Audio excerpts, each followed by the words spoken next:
Okay, yung kutsi ko, ayun ang kutsi ko. Nakataas siya. Nako, hindi may naririnig akong pangalan nito.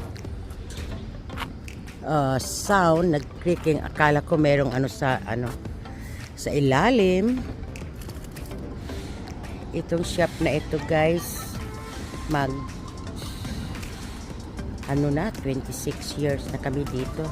Kaya maganda talagang mag-stay sa isang lang talaga, yung mag-aayos ng sasakyan. Dahil kahit na stranded ako sa isang freeway, nakilala niya yung kutsi ko, nadaanan niya ako, at inalalayan niya ako. Kaya ito, hindi ko lang siya nakunan ng ng video nung isang gabi. Dinala dito ng ng nagtuto galing doon sa aking trabahoan. Kaya 10:30 ang out ko. Nakarating na kami dito sa 1:30 na kami nakarating dito. Kaya ito, hindi nila mahanap ang problema, pero may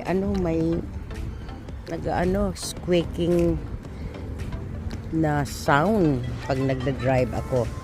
Mahirap na yan, di ba? So, pabayaan ko lang siya dito. Tatawag na lang sila sa akin. At sana wala silang makitang major problem. At pagdating talaga sa sasakyan, guys, talagang grabe pag dumating na talaga ang problema sa sasakyan. Kaya ito, ante-ante lang muna ako. Sabi ko, pwedeng iwan niyang magdamag naman dito. Kasi pagdating talaga sa sasakyan, kung meron akong maririnig or kung talagang hindi ko na yan dinadrive, guys. So ngayon, pipick upin ako ng aking asawa.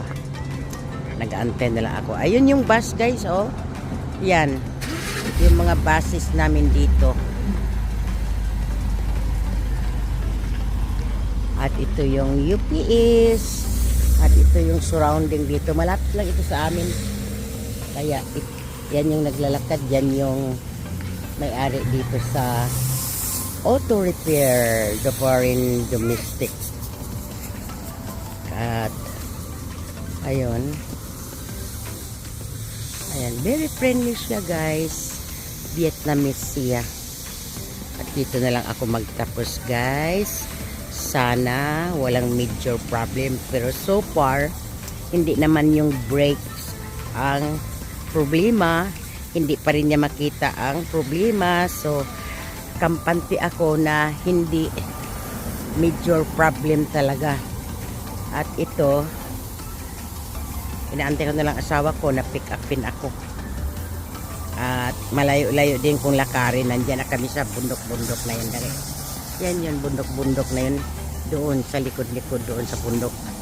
Nandoon kami nakatira. At maraming salamat sa suporta. At ingat kayo all.